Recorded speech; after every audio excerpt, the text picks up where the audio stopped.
I am now happy to announce that there will be no income tax payable up to income of 12 lakh rupees. वित्त वर्ष 2025 से 26 के budget में सरकार ने इनकम टैक्स में बड़ी राहत दी है, जिससे आपके हाथ में ज्यादा पैसे बचेंगे।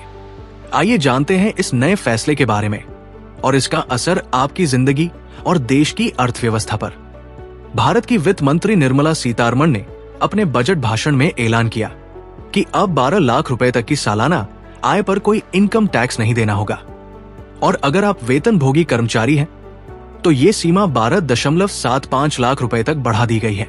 नए टैक्स स्लैब के तहत 4 से 8 लाख रुपए की सालाना आय पर सिर्फ 5% टैक्स लगेगा, 8 से 12 लाख रुपए की आय पर 10% टैक्स और 12 से 16 लाख रुपए की आय पर अब सिर्फ 15% टैक्स देना होगा। अगर आपकी सालाना सैलरी 13 लाख रुपए है तो आपको अब 60 से 70 हजार रुपए की टैक्स बचत होगी। भारत में मिडिल क्लास उन लोगों को माना जाता है जिनकी सालाना आय 5 से 30 लाख रुपए के बीच है। 2025 में देश की 40% आबादी इस वर्ग में आती है, जो 2016 में सिर्फ 26% थी।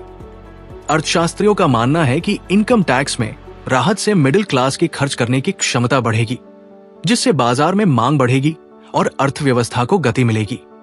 पिछले साल भारत की आर्थिक विकास दर 6.4% रही, जो पिछले 4 वर्षों में सबसे धीमी है।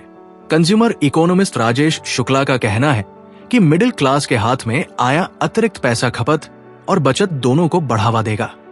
वहीं प्रोफेसर अरुण कुमार का मानना है कि इनकम टैक्स में छूट की बजाय जीएसटी जैसे इनडायरेक्ट टैक्स में कटौती से ज्यादा असर होगा। तो क्या मिडिल क्लास को मिली ये राहत भारतीय अर्थव्यवस्था को रफ्तार दे पाएगी? क्या ये कदम आपके खर्च और बचत को बदल देगा? हमें कमेंट में बताएं और ऐसे ही और वीडियो के लिए चैनल को सब्सक्राइब करें। मिलते हैं अगले वीडियो में, तब तक के लिए धन्यवाद।